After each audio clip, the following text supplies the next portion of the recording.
Hello everyone, good morning to all of you. दोस्तों कैसे हैं आप सभी। आशा करता हूं आप सभी अच्छे होंगे। दोस्तों आज हम बात करेंगे एसएससी जीडी के बारे में। यह जो सीरीज चलेंगे तो एसएससी जीडी के लिए बहुत ही महत्वपूर्ण हो जाते हैं। और बात करेंगे यह जो 50 क्वेश्चन का 50 क्वेश्चन का टेस्ट जो चल रहा है, यानी कि वीडियो के माध्यम से आपको प्रोवाइड कराया जा रहा है। यह आपके लिए बहुत ही महत्वपूर्ण यानी कि हेल्पफुल साबित हो सकते हैं। और बात करते हैं और इस एसएससी जीडी के अलावा आपको एसएससी जीडी के अलावा और बिहार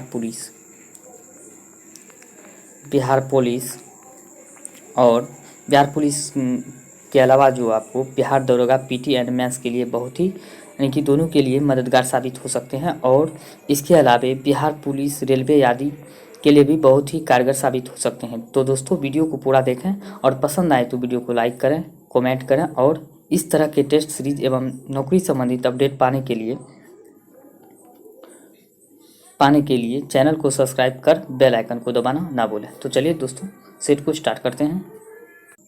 तो दोस्तों चलिए आज पहले क्वेश्चन से स्टार्ट करते हैं और बताना चाहूँगा कि ये जितने भी यहाँ सेट है इसमें क्वेश्चंस है सारे के सारे सीबीटी बेस्ट टेस्ट पर आधारित था। और यह जो है सामान्य अध्ययन से संबंधित यानी कि सामान्य अध्ययन यानी कि इसमें जो है maths, reasoning, current affair, GK, Hindi यानी कि जितने भी क्वेश्चंस यानी कि एसएससी जीडी में पूछे जाते हैं वो सारे के सारे इसमें हमने लेने का प्रयास किए हैं। तो दोस्तों तो चलिए तो स्टार्ट करते हैं पहले नंबर क्वेश्चन से। अब बात करते हैं संस्कृत में कौन सी संधि है। तो संस्कृत की हम बात करते हैं तो संस्कृत में व्यंजन संधि है। अब बात करते हैं अगले क्वेश्चन की। अब बात करते हैं दूसरे क्वेश्चन की। इनमें से कौन सा गंगा का पर्यायवाची शब्द नहीं है। यानी कि बात करते हैं तो इनमें से कौन सा गंगा का पर्यायवाची शब्द नहीं है। ये देवनदी गंगा का पर्यायवाची शब्द है। मंदाकिनी, भागीरथी यानी कि ये सभी की सभी जो है यानी कि इसमें कौन यानी कि इसमें जो बात करेंगे तो दोस्तों कौन सा पर्यायवाची शब्द है तो इन्हें नहीं, ये जो है नहीं होना चाहिए। तो इसमें जो होगा तो यानी कि सभी सारी की सारी जो है गंगा का पर्यायवाची शब्द है। देवनदी, मंदाकिनी, भागीरथी यानी कि तीनों गंगा का पर्यायवाची शब्द है, याद रखिएगा। बात करते हैं अगले क्वेश्चन की। अब बात करते हैं तीसरे क्वेश्चन की। हिंदी में उच्चारण के आधार पर कितने वर्ण होते हैं। हिंदी में उच्चारण के आधार पर कुल 53 वर्ण होते हैं, यानी कि 53 यानी कि 53 वर्ण होते हैं। आइए समझते हैं इसको। अब वही बात करते हैं हिंदी में उच्चारण के आधार पर 53 यानी कि 53 वर्ण होते हैं। और इनमें 12 स्वर हैं, यानी कि इनमें 12 स्वर और 41 यानी कि 41 व्यंजन होते हैं, याद रखिएगा। यानी कि 12 स्वर और 41 व्यंजन होते हैं। लेखन के आधार पर बात करें तो लेखन के आधार पर 70 यानी 57 वर्ण होते हैं। और इसमें जो है 12 स्वर और 41 व्यंजन और 4 संयुक्त व्यंजन होते हैं। तो याद रखिएगा ये बहुत ही महत्वपूर्ण क्वेश्चन हो जाते हैं। अब बात करते हैं अगले क्वेश्चन की। अब बात करेंगे चौथे क्वेश्चन की। इनमें से किस मुहावरे का मिलान सही है। यानी कि किस मुहावरे का मिलान सही है, आइए देखते हैं। आसमान टूट पड़ना यानी कि आसमान टूट पड़ना, भारी विपत्ति आना, ये सही है। और वही बात करते हैं ईद का चांद होना यानी कि बहुत समय बाद मिलना या दिखाई देना, ये भी सही है। और वही बात करते हैं कोल्हू का बैल यानी कि एक जगह पड़े रहना, यानी कि कोल्हू का बैल जो है एक जगह पड़े रहना, ये भी सही है। यानी कि ये पूरी की पूरी यानी कि सभी बिल्कुल सही हो जाएंगे। अब बात करते हैं अगले क्वेश्चन की। अब बात करते हैं पांचवें क्वेश्चन की। समास के कितने भेद या प्रकार होते हैं। यानी कि समास के कुल कितने भेद या प्रकार होते हैं। तो बात करते हैं समास के कुल 6 भेद होते हैं। आइए इसको समझते हैं। अब वही बात करते हैं समास के कुल 6 प्रकार होते हैं। इनमें से अव्ययी भाव समास, कर्मधारय समास, द्विगु समास, द्वंद्व समास, तत्पुरुष समास, बहुब्रीहि समास, ये 6 समास के भेद हो जाते हैं। याद रखिएगा ये कई बार एग्जाम में पूछे गए हैं। समास के कितने भेद होते हैं, 6 भेद होते हैं। कौन कौन से, अव्ययी भाव समास, कर्मधारय समास, द्विगु समास, द्वंद्व समास, तत्पुरुष समास और बहुब्रीहि समास। बात करते हैं अगले क्वेश्चन की। अब बात करते हैं 6 क्वेश्चन की। अंधा युग के लेखक कौन है। अंधा युग के लेखक की बात करते हैं तो धर्मवीर भारती अंधा युग के लेखक हैं। अब बात करते हैं अगले क्वेश्चन की। अब बात करते हैं एन राजम ने किस क्षेत्र में ख्याति प्राप्त की थी। यानी कि एन राजम ने किस क्षेत्र में ख्याति प्राप्त की है। यानी कि यह वायलिन क्षेत्र में जो है ख्याति प्राप्त की, यानी कि वायलिन वादक एन राजा ने एक वायलिन वादक है, याद रखिएगा। बात करते हैं अगले क्वेश्चन की। अब बात करते हैं प्रवासी भारतीयों के सहायतार्थ भारत समुदाय कल्याण कोष कब अस्तित्व में आया था। यानी कि प्रवासी भारतीयों की सहायतार्थ भारत समुदाय कल्याण कोष कब अस्तित्व में आया था। तो ये 1 जनवरी 2009 में अस्तित्व में आया था। अब बात करते हैं अगले क्वेश्चन की। अब बात करते हैं ना खत्म होने वाली कहानी किसकी आत्मकथा है। ना खत्म होने वाली कहानी किसकी आत्मकथा है? तो बीपी सिंह की आत्मकथा है ना खत्म होने वाली कहानी। तो याद रखिएगा। बात करते हैं अगले क्वेश्चन की। अब वहीं बात करते हैं मोहिनीअट्टम नृत्य मूल रूप से कहाँ विकसित हुआ था? मोहिनीअट्टम नृत्य जो है मूल रूप से कहाँ विकसित हुआ था? ये केरल में विकसित हुआ था। याद रखिएगा, ये कई बार एग्जाम में पूछे गए हैं। मोहिनीअट्टम नृत्य जो है किस राज्य से संबंधित है? तो केरल से संबंधित है और यह जो है मूल रूप से केरल में विकसित हुआ था। अब बात करते हैं अगले क्वेश्चन की। अब बात करते हैं शून्य की खोज किसने किया था? शून्य की खोज की हम बात करते हैं तो आर्यभट्ट ने किया था। ये भी क्वेश्चन कई बार एग्जाम में पूछे गए हैं। तो अब बात करते हैं 12 क्वेश्चन की। तो निम्नलिखित में से वह कौन सा है जो सार्क का सदस्य नहीं है? यानी कि वह कौन सा देश है जो सार्क का सदस्य नहीं है? तो बात करते हैं म्यांमार जो है सार्क का सदस्य नहीं है। तो आइए जानते हैं सार्क के देश कौन कौन से सदस्य देश हैं सार्क के। अब बात करते हैं म्यांमार सार्क का सदस्य नहीं है, यानी कि सार्क जो संगठन है इसका सदस्य म्यांमार नहीं है। अब वही बात करते हैं सार्क के सदस्य देश कौन कौन से हैं? तो अफगानिस्तान, बांग्लादेश, भूटान, भारत, नेपाल, मालदीव, पाकिस्तान और श्रीलंका ये सार्क के सदस्य हैं और म्यांमार जो है सार्क का सदस्य देश नहीं है। अब बात करते हैं अगले क्वेश्चन की। अब बात करते हैं भारत MMRCA डील के तहत राफेल विमान नामक विमान किस देश से खरीदा था? यानी कि भारत की बात करते हैं तो MMRCA डील के तहत राफेल नामक विमान किस देश से खरीदा था? तो यह फ्रांस देश से खरीदा था। कुल 36 राफेल जो है फ्रांस से डील हुआ था और जो है कुछ कुछ टुकड़ों में, यानी कि पहली बार जो राफेल जो आया था यानी कि आया था हरियाणा में और 17 स्क्वाड्रन यानी कि एरो स्क्वाड्रन में शामिल हुआ था पहली बार हरियाणा में। और वहीं बात करते हैं राफेल जो है ये डसॉल्ट एविएशन कंपनी के द्वारा बनाया जाता है राफेल विमान और कुल 36 विमान भारत ने खरीदा था फ्रांस से। तो याद रखिएगा कुल 36 की डील हुई थी और यह जो राफेल विमान कंपनी बनाने वाली जो विमान कंपनी है उसका नाम डसॉल्ट एविएशन है और इसी की MMRCA के तहत ही राफेल विमान का डील किया गया था। अब बात करते हैं अगले क्वेश्चन की। अब वहीं बात करते हैं सूचना का अधिकार अधिनियम किस वर्ष पारित हुआ था? सूचना का अधिकार अधिनियम जो है 2005 ईस्वी में पारित किया हुआ था और यह कई बार एग्जाम में पूछे गए हैं। तो यह बहुत ही मोस्ट इंपोर्टेंट क्वेश्चन हो जाते हैं। अब बात करते हैं अगले क्वेश्चन की।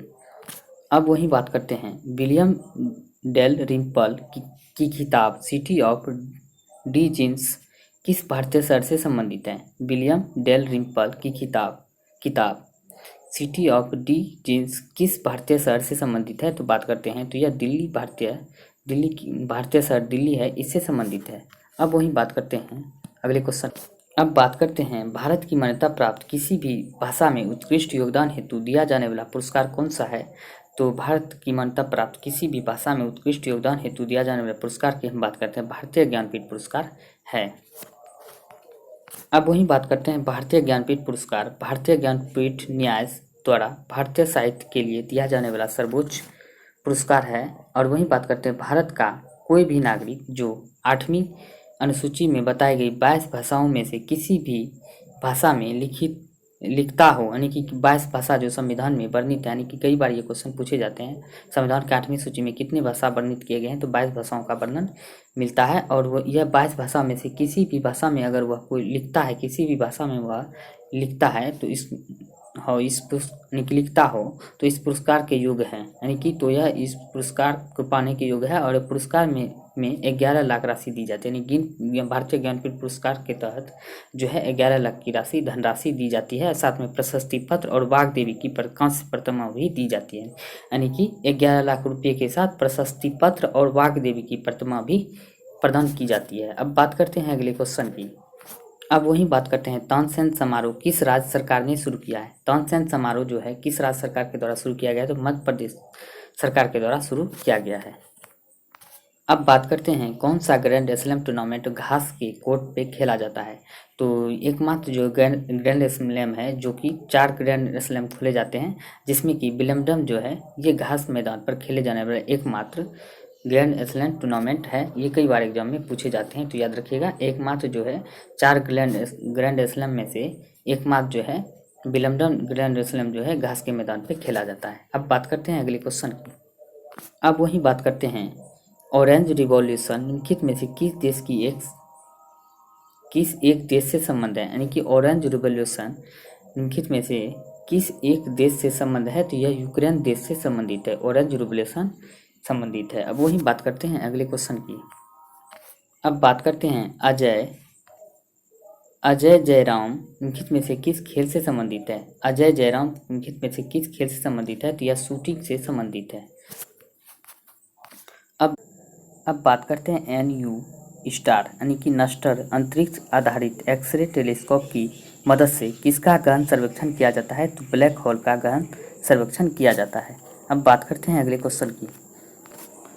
अब वही बात करते हैं निम्नलिखित में से कौन सी पुस्तक अब्दुल कलाम द्वारा नहीं लिखी गई है, यानी कि कौन सी पुस्तक अब्दुल कलाम की नहीं है। तो बात करते हैं द साइंटिफिक इंडिया, ये भी है। विंग्स ऑफ फायर, ये APJ अब्दुल कलाम की है। माई कंट्री माई लाइफ की जो है ये अभी APJ अब्दुल कलाम के द्वारा नहीं लिखी गई है। माई कंट्री माई लाइफ जो है पंडित रविशंकर की यह पुस्तक है। और इग्नाइटेड माइंड्स ये APJ अब्दुल कलाम की पुस्तक है। याद रखिएगा, ये माई कंट्री माई लाइफ जो है ये पुस्तक APJ अब्दुल कलाम की नहीं है। अब बात करते हैं अगले क्वेश्चन की। अब बात करते हैं अल्फ्रेड नोबेल ने निम्नलिखित में से किस चीज़ की आविष्कार किया था, यानी कि अब अल्फ्रेड नोबेल ने जो है किस चीज़ की आविष्कार किया था, तो यह डायनामाइट का आविष्कार किया था। इन्हीं के आविष्कार पर इसे अल्फ्रेड नोबेल को नोबेल पुरस्कार दिया गया था। अब वही बात करते हैं अगले क्वेश्चन की।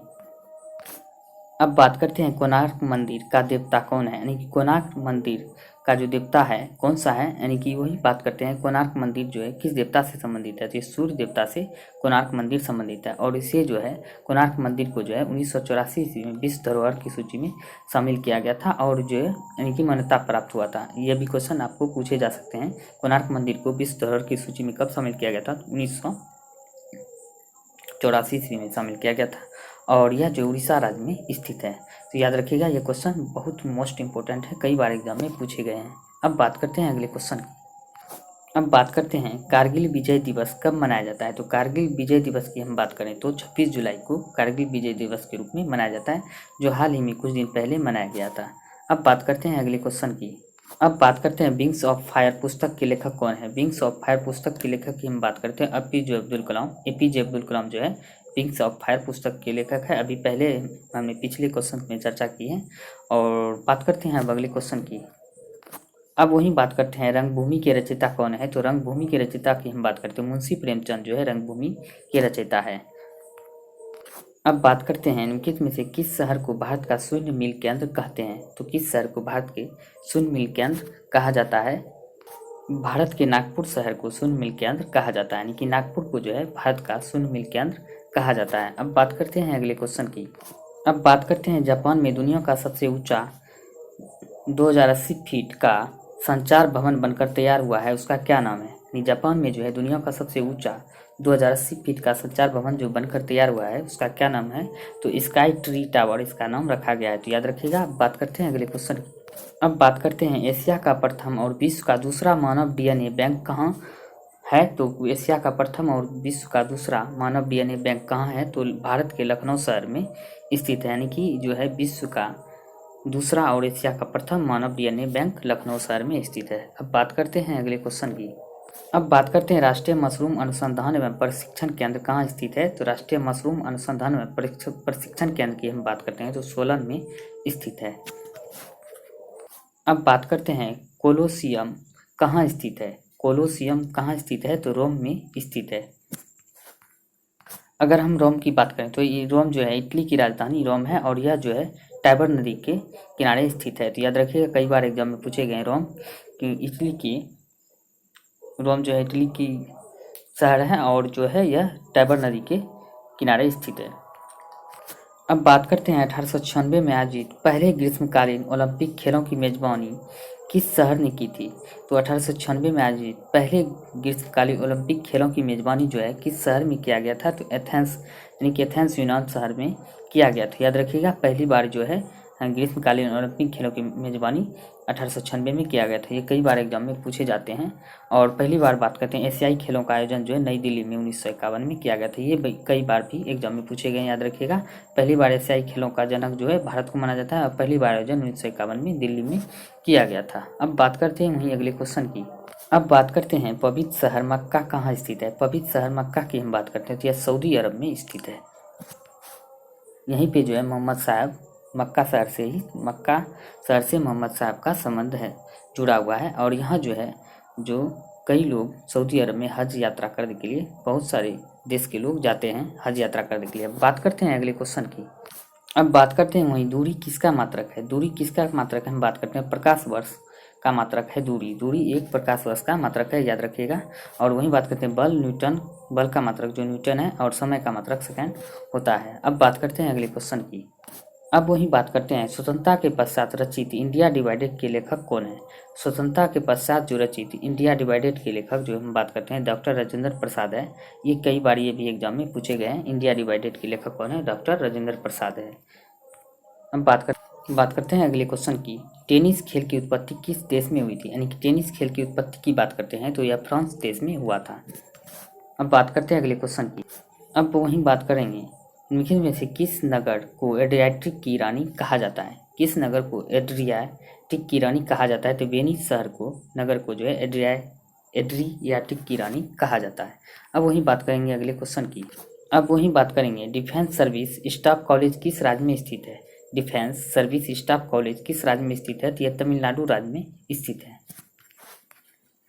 अब हम बात करेंगे एलिफेंटा पास कहाँ स्थित है, तो एलिफेंटा पास की हम बात करें तो श्रीलंका के में स्थित है। एलिफेंटा पास जो है श्रीलंका में स्थित है। अब बात करेंगे अगले क्वेश्चन। अब वहीं बात करेंगे पेसो किस देश की मुद्रा है, तो पेसो की हम बात करते हैं मेक्सिको देश की मुद्रा पेसो है। अब वहीं बात करेंगे डूरंट कप किससे संबंधित है, तो डूरंट कप की हम बात करते हैं फुटबॉल से संबंधित है डूरंट कप। अब बात करेंगे नेताजी सुभाष राष्ट्रीय खेल संस्थान कहाँ स्थित है। नेताजी सुभाष चंद्र बोस राष्ट्रीय खेल संस्थान की हम बात करते हैं तो यह पटियाला में स्थित है। अब बात करते हैं लाइफ ऑन माई टर्म्स किसकी आत्मकथा है। लाइफ ऑन माई टर्म्स किसकी आत्मकथा है, तो यह शरद पवार की आत्मकथा है। अब बात करते हैं भारतीय मुक्केबाज चैंपियन मैरी कॉम किस राज्य से संबंधित है, तो मैरी कॉम की बात करते हैं मणिपुर से संबंधित है। अब बात करते हैं ई पंचायत पुरस्कार 2021 किस राज्य ने जीता है, तो ई पंचायत पुरस्कार 2021 की हम बात करें तो उत्तर प्रदेश ने जीता है। अगर वहीं हम 2020 की हम बात करें तो यह हिमाचल प्रदेश के द्वारा जीता गया है। तो यह हिमाचल प्रदेश को ई पंचायत पुरस्कार 2020 मिला है, और 2021 में बात करते हैं तो 2021 में यूपी उत्तर प्रदेश को मिला है। अब बात करते हैं विश्व प्रेस स्वतंत्रता सूचकांक यानी कि वर्ल्ड प्रेस फ्रीडम इंडेक्स 2021 में भारत का स्थान कौन सा रहा है, तो भारत का स्थान की बात करते हैं तो 142वें स्थान पर रहा है। आइए इसको विस्तार से समझते हैं। अब बात करते हैं वहीं हाल ही में जारी 180 देशों के विश्व प्रेस स्वतंत्रता सूचकांक यानी कि 180 देशों के में जारी किया गया था विश्व प्रेस स्वतंत्रता सूचकांक 2021 में भारत 142वें स्थान पर रहा है। और विश्व प्रेस स्वतंत्रता सूचकांक की बात करते हो प्रत्येक वर्ष अंतर्राष्ट्रीय पत्रकारिता के गैर लाभकारी संगठन स्पोर्ट विदाउट बॉर्डर्स के द्वारा जारी किया जाता है। यानी कि आपको अगर पूछे कि यह प्रतिवर्ष जो है press world press freedom index जो है किसके द्वारा जारी किया जाता है, तो यह जारी किया जाता है विदाउट बॉर्डर्स यानी कि RSF द्वारा जारी किया जाता है। विदाउट बॉर्डर्स रिपोर्ट यह एक गैर लाभकारी संगठन है, इन्हीं के द्वारा विदाउट बॉर्डर्स के द्वारा यह प्रतिवर्ष जारी किया जाता है। अब बात करते हैं अंकुर योजना किस राज्य सरकार के द्वारा चलाया जा रहा है, तो अंकुर योजना की बात करें तो मध्य प्रदेश के द्वारा चलाया जा रहा है। इसमें अधिक से अधिक पौधे लगाए जाने की यह यानी कि पौधा लगाना यह योजना उसी से संबंधित है। अब बात करते हैं अगले क्वेश्चन। अब बात करते हैं मैथ की। यदि किसी त्रिभुज के कोण 5:4:3 के अनुपात में है तो सबसे बड़ा कोण का पूरक कोण का मान क्या होगा। सबसे बड़े कोण के पूरक कोण का मान क्या होता है, वही बात करते हैं। तो इसको सबसे पहले हम जोड़ देंगे 5 4 9 3 12 हो जाएगा, यानी कि इसका जो है योग 12 हो जाएगा। और इसमें जो है कि क्या करेंगे तो 180 में इसको 180 से डिवाइड कर देंगे। 180 डिवाइड 12 कर देंगे तो इसमें हमको कितना प्राप्त हो जाएगा, 15 प्राप्त हो जाएगा। और यह 15 को जो है सबसे बड़े कोण की बात करते हैं तो 15 को 5 से मल्टीपल कर देंगे तो यह हो जाएगा 75 हो जाएगा। 75 हो जाएगा और यह 75 जो हो जाएगा, अब यह 75 हो गया। और वही बात करते हैं पूरक कोण। पूरक कोण की हम बात करते हैं तो इसमें हो जाएगा पूरक कोण बराबर θ1 + θ2 बराबर जो है 90 डिग्री हो जाता है। तो इसमें जो है तो 75 हो गया था, यानी कि 15 को 5 से मल्टीप्लाई करने के बाद 75 हो गया था। और जो इसमें जो है θ1 2 प्लस जो है 90 डिग्री हो जाएगा। और 90 डिग्री में जो है 75 डिग्री को घटा देंगे तो इसका आंसर हो जाएगा 15 डिग्री, यानी कि इसका आंसर जो निकल के आ जाएंगे 15 डिग्री, आंसर हो जाएगा 15 डिग्री। अब बात करते हैं अगले क्वेश्चन की। अब बात करते हैं निम्नलिखित श्रेणी में अगला पद कौन सा होगा। निम्नलिखित श्रेणी में अगला पद कौन सा होगा, तो देख लेते हैं अगला पद। इसमें जो है 31 में जो है 7 जोड़ दिया गया है, तो 7 जोड़ने के बाद जो है इसमें 38 हो गया। और वही जो बात करते हैं इसमें जो है 38 में कुल जो है 7 यानी कि 6 जोड़ने के बाद जो हो जाता है यह 44 हो जाता है। फिर इसमें जो है 7 जोड़ देने के बाद तो 51 हो जाता है। तो यानी कि 7 6 का कॉम्बिनेशन चल रहा है। तो इसमें आप जो है 60 जोड़ने के बाद जो है 60 जोड़ देंगे, 16 यानी 6 जोड़ देने के बाद यह 57 हो जाएगा। तो आंसर समझ लीजिए, यानी कि 7 और 6 का कॉम्बिनेशन चल रहा है, +7 +6 का कॉम्बिनेशन ये दोहरा रहा है। तो इसमें के अनुसार से हमें इसमें अब जो है लास्ट में 51 में जो है 51 में 6 जोड़ देने के बाद यह 57 हो जाएगा। तो इसका आंसर की बात करते हैं तो 57 इसका आंसर हो जाएगा। तो दोस्तों आज के लिए इतना ही। उम्मीद करते हैं कि ये श्रृंखला आपको पसंद आ रही होंगी। कमेंट सेक्शन में ज़रूर बताएं। अगर आपको अच्छा लगेगा तो इस तरीके से हम लोग इसे जारी रखेंगे और आने वाले समय में हमारा प्रयास यही रहेगा ताकि आप किसी भी एग्ज़ाम से पहले आपकी तैयारी बेहतर हो। साथ ही साथ आप किसी भी एग्ज़ाम से पहले रिवीजन कर ले तो मैक्सिमम आपके प्रश्न एग्ज़ाम में यहाँ से आ सकते हैं। धन्यवाद।